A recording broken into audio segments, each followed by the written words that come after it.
Muito bom, né? Mais uma fala muito boa do Flávio Dino, mostrando que o Bolsonaro, ele na segurança pública, ele também não fez nada. Né? Os investimentos ficaram paralisados, ficaram retidos, os estados ficaram sem recursos para a segurança pública. Então, mais uma oportunidade que o Dino teve de falar isso, de mostrar isso. Não é, Zé? Acho que o Dino, sim, esse dado é estarrecedor, né? Você tem dinheiro parado por normas que impediam a utilização. Infelizmente, nós ficamos sem saber. O deputado ao qual que fez a pergunta e que sugeriu que o Flávio Dino tinha relação com o crime organizado recebeu uma resposta atravessada. Mas depois ele foi levar o tweet para o Flávio Dino explicar, e a gente acabou ficando sem a resposta. Tem essa cena durante mais para frente, na discussão, quando tinha o bate-boca, esse deputado jovenzinho levantou com o telefone e foi levar até o Flávio Dino o tal do tweet. O Flávio Dino leu e falou: eu vou responder assim, e a gente ficou sem a resposta. Que tal de tweet é esse que o Flávio Dino que causou essa controvérsia, né? Mas eu acho que, assim, no geral, fazendo um balanço do dia de hoje para o Dino, foi mais uma vitória dele. Assim. Infelizmente, não deixaram o Dino articular as respostas, mas pelo menos deram a oportunidade a ele de articular um tiro mortal. Eu acho que tiro, se estamos falando em tiro, aquele tiro final do Dino foi um tiro mortal. Né? Foi um tiro mortal. Foi um tiro na veia. Espero que aquilo seja muito reproduzido, aquela fala dele. Vai. Tem mais um videozinho aqui que o Guilherme subiu. Guilherme, você colocou a tag aqui, polícia, mas liberou geral. Coloca esse vídeo aí, por favor. Eu confio nas polícias. Eu acho que as polícias do nosso país merecem consideração e confiança. Há pessoas que não confiam na polícia e desejam instaurar uma espécie de vale-tudo no Brasil. Nós discordamos disso.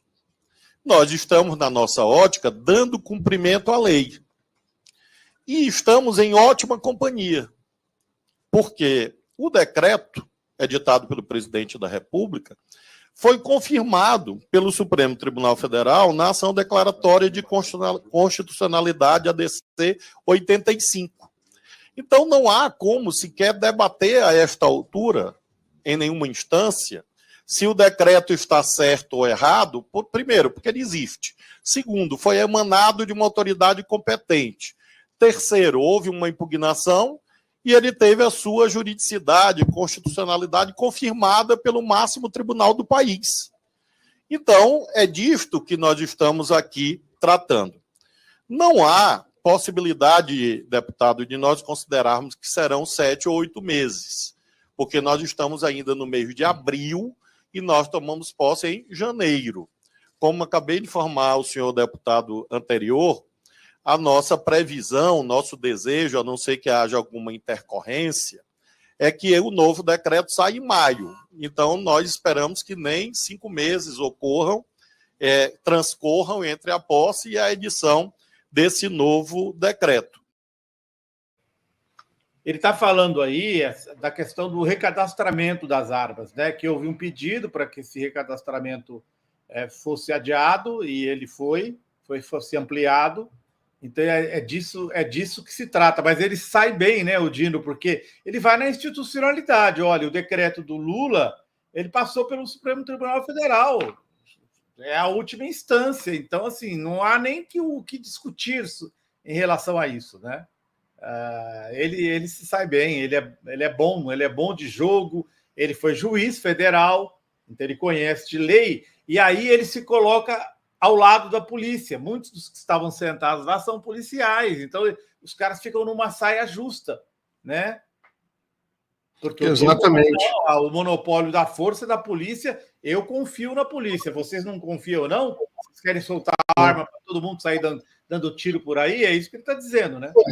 É porque aquela resposta, porque a gente não viu a pergunta agora, a pergunta era se ele achava que tirar a arma, né, desarmar a população, ajudava na segurança pública. Né? E o Flávio Dino, ele responde que sim. Na realidade, eu confio na polícia, eu confio que a tese do Flávio Dino, que é a tese da maioria do mundo desenvolvido, né, é a tese que existe desde Hobbes, né, a tese da civilização moderna, é que a segurança pública fica a cargo da polícia, não é o faroeste, como ele fala, né? Não é a ideologia do faroeste que é fazer justiça com as próprias mãos, cada um armado e sair pegando, matando pessoas. Essa é a tese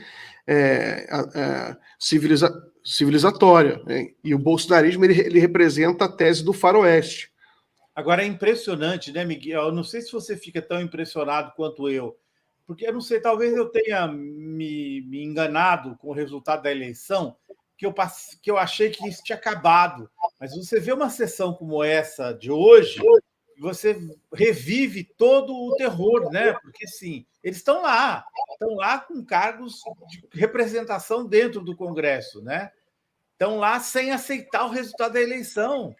Eles ainda não deu tempo deles questionarem o Flávio Dino sobre o 8 de janeiro. Eu só vi um gritando lá: você é o Cuchuca com as organizações criminosas e é um leão contra os manifestantes do 8 de janeiro. Mas eles não chegaram a esse ponto, né, de questionar. Então, olha, vou te falar, dá arrepio de ver esse pessoal. Ainda bem que nós temos o Dino do nosso lado, porque qualquer outro ministro do Lula acho que teria passado muito apertado numa circunstância parecida com a de hoje.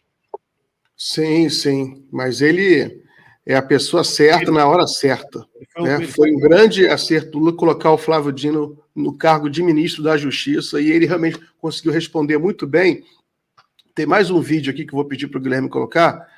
Esse Chacina Íntegra. Não sei se a gente já viu esse, Guilherme, mas coloca aí, se a gente já viu, depois eu peço para tirar.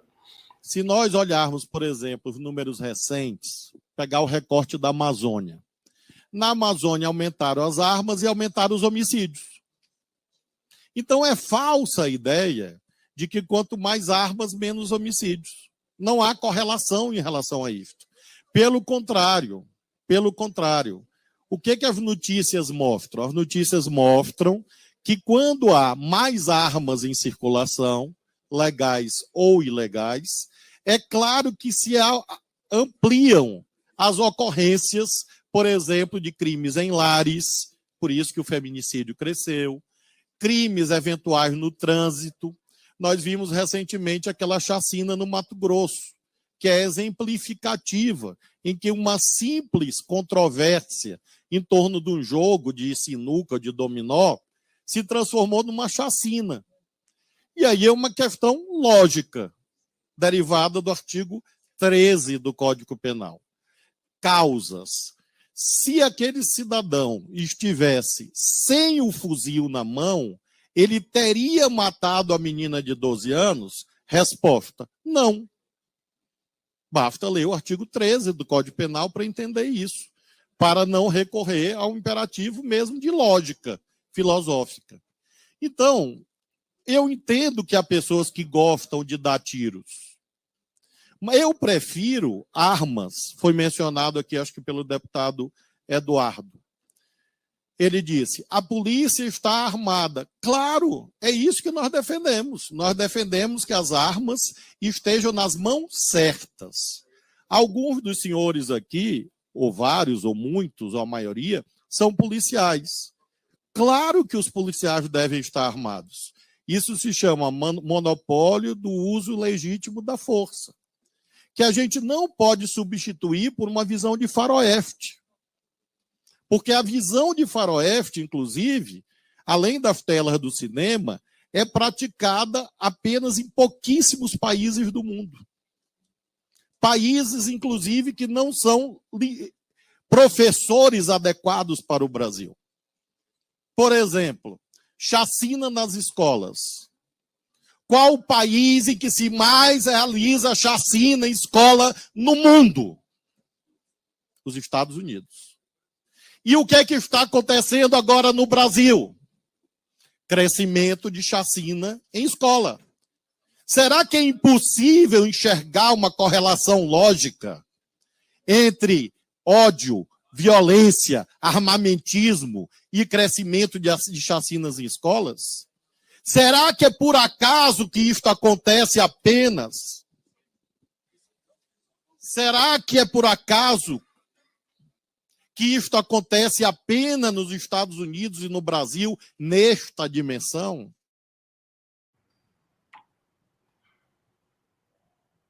Eu acho que a gente já tinha visto, mas vale a pena, né?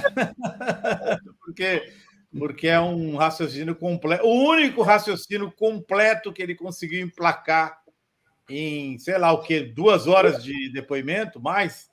Quanto durou, Miguel? Começou quase às 3 da tarde, né? Começou 2h30, né? Aqui, quanto tempo durou? Tem aqui. Ó, o vídeo da Câmara dos Deputados tem 1h43. Então, ele em 1h43, ele só conseguiu emplacar uma fala completa, assim, porque o resto foi tudo picotado. Ele começava a falar, tinha interrupção, tinha gritaria, tinha xingamento. Enfim, aquela tática que a nossa internauta aí muito bem se referiu ao Bannon, dizendo que é a tática deles, é tática, sim, é tática do não deixar o outro falar, causar comoção, provavelmente fazendo videozinhos para o seu público lá dentro do plenário, enfim.